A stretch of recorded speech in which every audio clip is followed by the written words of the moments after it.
E aí, meu irmão tricolor, bom dia. Café tá amargo, café tá morno, né? A boca com gosto de cabo de guarda-chuva, né? Noite mal dormida, cabeça cheia, gozação do pessoal dos outros prédios. Calma, calma, calma, que não terminou tudo ainda não, viu, irmãos? Já chegou no seu trabalho já? Pois é, se você chegou no seu trabalho, você se prepara. Se você tá chegando no seu trabalho, você se prepara, que o aluguel vai vir pesado. E é lógico que vem pesado, né, gente? Para um time que tanto disputa, e que tanto amarela, e que tanto lota a fralda, existe uma preocupação muito grande nisso. Antes da gente louvar, antes da gente bater palma, né? Ficar satisfeito com essas chegadas em mata-mata, existe uma coisa sombria na vida do São Paulo Futebol Clube que é difícil de você fazer a digestão. O São Paulo de outros tempos realmente foi o São Paulo de outros tempos. Muito do São Paulo zumbi que nós temos hoje é por força daquilo que o São Paulo foi há tempos atrás. E tem gente que fala, né? Mas só fala de coisa velha.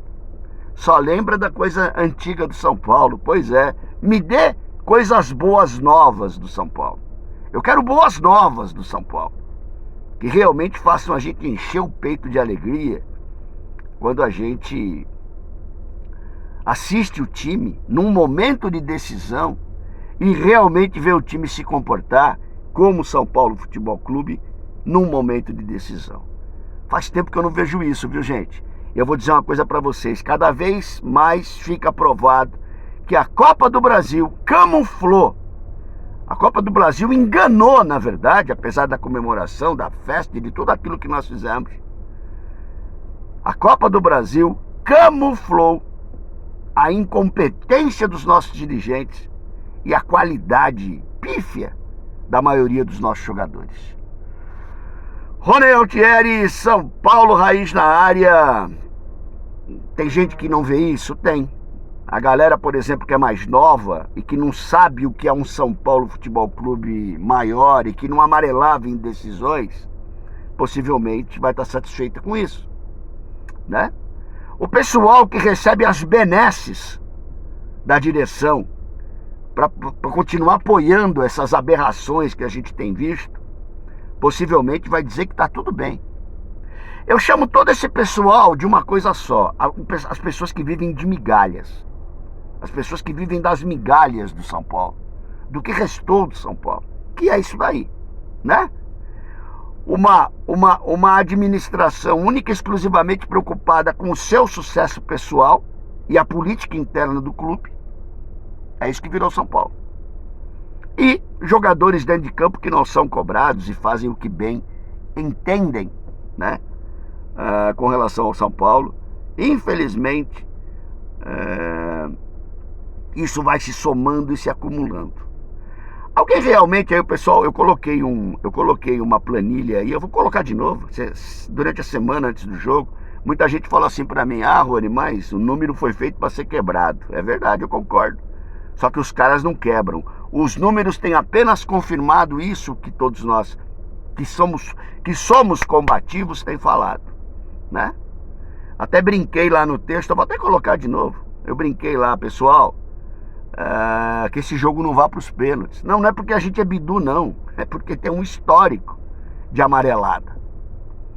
Então, no comportamento do jogador, basicamente, você chega e você faz uma reflexão, um pensamento, e coloca isso um pouco para frente e vê o quanto de possibilidade de acontecer. O fracasso de ontem, por exemplo, teve.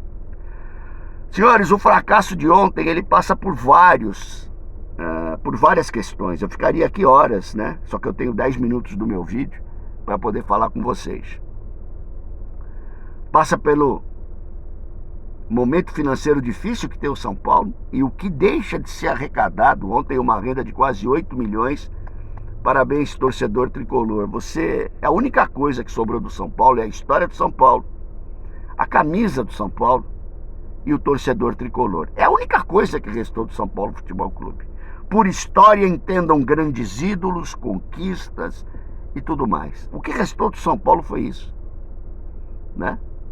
Porque ultimamente a gente amarela com Água Santa, a gente amarela com Novo Horizontino, a gente amarela com Botafogo, a gente amarela com a LDU dentro de casa com um jogador a mais. Então assim, quando você faz o DNA da amarelada, você vê o quanto de coisas erradas tem ali dentro do São Paulo Futebol Clube. O São Paulo hoje, quantas freguesias aí nós temos? Vamos contar? Fortaleza, Botafogo do Rio. Quantas freguesias hoje tem o São Paulo Futebol Clube? Internacional de Porto Alegre. Quantas freguesias nós estamos carregando nesses últimos tempos? Muito pelo comportamento do jogador. E quando eu falo do comportamento do jogador, meus senhores, falei nesses últimos vídeos, nessas últimas semanas, antes da eliminação para o Atlético, depois da eliminação para o Atlético, antes da eliminação para o Botafogo e depois da eliminação para o Botafogo, é claro.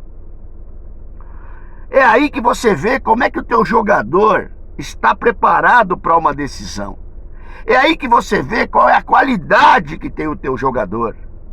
Aí que você vê se cabe a idolatria a alguns jogadores que são patéticos, técnica e taticamente. É o que a gente viu ontem. É o que a gente viu contra o Atlético. Os nossos grandes jogadores, entre aspas, aqueles que a gente espera um pouco mais em momentos decisivos, o que fizeram nessas duas desclassificações? Um 0x0 com o Atlético Mineiro, um 0x0 não, né? Um 0x1 e um 0x0. O São Paulo foi incapaz de fazer um gol no Atlético Mineiro. E aí entra Lucas, entra Luciano, entra Caleri, entra os tais aí grandes jogadores que nós temos. 1x1 e 0x0 com o Botafogo, com o Caleri, meu Deus, perdendo gol feito no primeiro jogo, perdendo gol feito no segundo jogo, sim, fazendo o gol que leva para os pênaltis, e sim, perdendo o pênalti, a primeira cobrança. É nessa hora, Caleri, que a gente faz a divisão de quem é um jogador normal para um ídolo. É nessa hora que a balança pende. Entenderam? Ah, não, mas coitado, ele sofre, ele é ser humano. Obrigado, ser humano somos nós, que desde as 5 horas da manhã estamos acordados, tendo ido dormir às 2. Isso quem não está na estrada ainda, voltando do Morumbi depois do vexame. Jogo grande é jogo para um Lucas, que pra gente é um grande jogador, é um cara que viveu na Europa, é um cara que tem nome, é um cara que ganha aí 2 milhões por mês. E que na hora de uma decisão de pênalti, bate o pênalti do jeito que bateu. Ah, mas pênalti é loteria. Pra quem quiser achar que é loteria, né? Fala pros caras do Botafogo se o pênalti é loteria. O jogo de ontem, Lucas, você tinha que ter feito a diferença, como você tinha que ter feito a diferença no primeiro jogo que você não jogou nada, como você tinha que ter feito a diferença contra o Atlético Mineiro que você não jogou nada. Não é jogo de gente grande. Não é jogo de jogador de nome, que tem experiência, Rafinha.